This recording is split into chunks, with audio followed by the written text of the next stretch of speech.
Pour fêter notre arrivée dans l'année 2020, nombre esthétique s'il en est, j'ai voulu me pencher sur les films qui se déroulent dans cette année pour voir comment elle était perçue par les réalisateurs et les scénaristes dans un passé proche ou éloigné. Alors, quels films avaient fait de belles prédictions, lesquels se sont bien plantés, lesquels n'avaient jamais aucune chance de toute façon?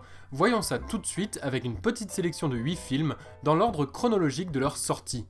On débute avec Voyage sur la planète préhistorique, film américain de science-fiction sorti en 1965, ou plutôt un film soviétique nommé Planétabur sorti en 1962, qui a été remonté et doublé, entre autres par le spécialiste des petits budgets, Roger Corman. On retrouve donc des astronautes / cosmonautes en direction de Vénus, une planète peuplée de plantes maléfiques, de dinosaures et de volcans qui rendront la tâche bien difficile à nos héros.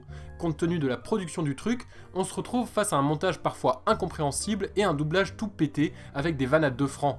Then get yourself into a spacesuit. We're gonna walk about. I'm right behind you. That'll be handy if I slip.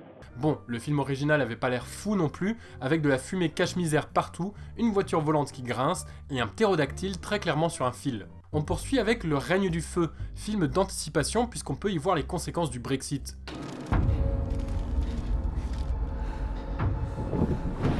Le règne du feu imagine une renaissance des dragons au début des années 2000, ce qui donne un monde post-apocalyptique en 2020.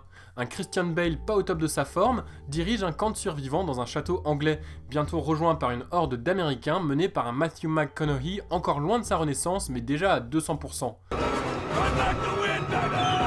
Le film est moins spectaculaire et original qu'on pourrait le croire, et c'est pas super bien rythmé, mais même si certains effets ont pris un sacré coup de vieux, le tout est loin d'être mauvais et peut facilement combler une soirée. On continue avec Future Ex-Cops, dans lequel des policiers de 2080 retournent en 2020 pour sauver la vie d'un magistrat. Une intrigue qui ressemble fortement à celle de Future Cops, dans lequel joue aussi Andy Lau. Le film se débrouille comme il peut avec des effets spéciaux qui sont pas si mauvais pour 2002, ce qui est pas de bol car le film a été réalisé en 2010. On pourrait excuser ça si ça ne constituait pas 90% du film, ce qui, rajouté au doublage français produit probablement à l'arrache, donne au tout une certaine esthétique cheapos. Alors tu vas faire quoi? Je le filmerai et je le montrerai à toute la classe et tout le monde rira. Alors elle arrêtera de se la péter. Pas le temps de se dire que le film a sûrement été fait pour les enfants, que cette gamine se fait découper en deux avant de ramper et d'embrasser son père. Les scènes d'action sont molles, les gamins sont énervants, les vannes sont nulles, il y a un mec transformé en télé, bref, une production qui est garantie pour un passage chez Nanarland. On notera que le futur de 2020 est vu à travers le prisme d'un futur encore plus lointain, celui de 2080. D'ailleurs, on a droit à un magnifique effet passage de temps avec des acteurs qui marchent sur place.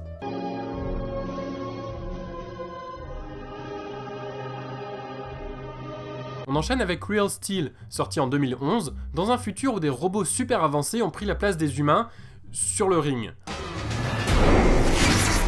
On aurait pu les foutre dans les usines et leur donner les boulots trop dangereux pour les humains, mais c'est bien connu, le travail, c'est pas pénible. Donc, Hugh Jackman est un ancien boxeur devenu alcoolique qui a des problèmes d'argent parce qu'il est trop impulsif et qu'il collectionne les clichés des anti-héros des blockbusters. Il découvre qu'il a un gamin, ils reprennent un vieux robot pour lui faire des combats et vivre ensemble une fantastique histoire de rédemption pas du tout prévisible.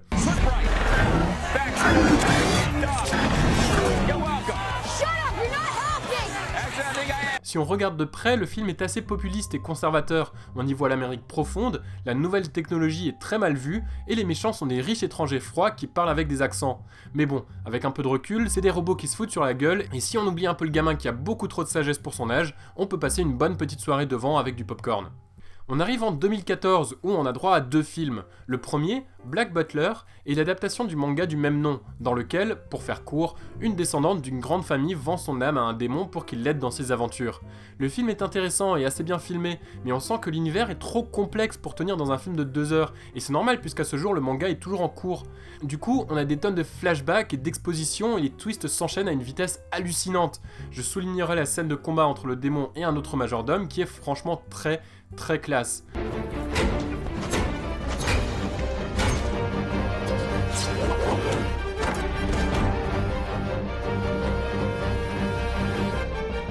Mais malheureusement, des tropes et des situations bien trop communs aux mangas et aux animés, ainsi qu'une lenteur sur la fin, laissent un mauvais goût au film. On notera que le manga se déroule à Londres durant l'ère victorienne, mais que la production du film a préféré l'action en 2020, sûrement pour avoir des scènes d'action plus variées, tout en gardant une certaine distance par rapport au monde réel. Le deuxième film de 2014 nous ramène en Europe, c'est Edge of Tomorrow, qui nous offre un film avec une boucle temporelle lors d'une guerre entre humains et aliens. On se retrouve devant le paradoxe de ce genre de film, super intéressant au début quand on voit la façon dont le personnage s'adapte aux répétitions du temps, clairement moins sur la fin quand il y a moins de reboot. Bref, toujours est-il que voir Tom Cruise galérer dans un film d'action c'est pas fréquent, et Emily Blunt est carrément complètement badass.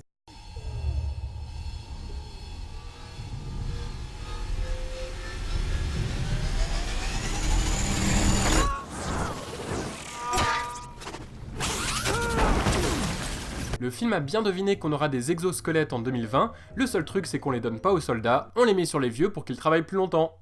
Sinon, on peut aussi voir François Hollande toujours président, la beauté de nos plages normandes, et la perception du pari de Hidalgo par un mec de droite. Ah, et il y a ce putain de trope de l'esprit de ruche. On passe à 2016 avec Jil Jung Juk, un film indien qui suit 3 mecs embauchés par un patron de la pègre locale pour faire passer un chargement de coke maquillé sur une voiture. Il y a des personnages hauts en couleur, des intrigues qui se coupent et se recoupent, des visuels franchement classe et un montage très sportif, ce qui fait que le tout ressemble un peu à du Guy Ritchie.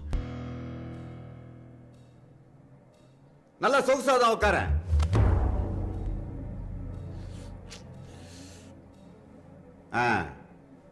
பேர் என்ன?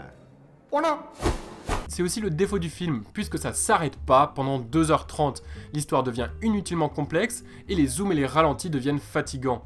On passe quand même un bon moment, surtout quand on croise le John Oliver indien. Et puis le film nous apprend qu'en 2020, les voitures sont moins utilisées car le prix de l'essence a augmenté. Ha! Genre!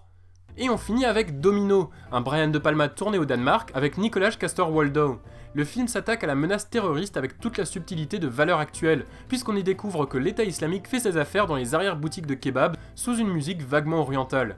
Al-Qur'an nous dit son âme à Allah aura l'amour d'Allah. Le film critique aussi le laxisme de la police et des prisons, c'est très clairement pro-flingue, et la morale c'est que la vengeance personnelle c'est trop cool. Il y a aussi Caris Van Houten, donc on est devant le spin-off buddy movie de Game of Thrones que personne n'avait demandé. Le film dure 1h30 mais la température ressentie est plutôt autour de 4h. C'est lent, c'est super mal filmé, Jamie est le pire flic du monde, et là attention il y a un câble USB! Ce n'est pas le seul film de De Palma qui se déroule en 2020, puisqu'il y a aussi Mission to Mars, sorti en 2000. D'ailleurs, les deux histoires commencent à un jour d'écart seulement.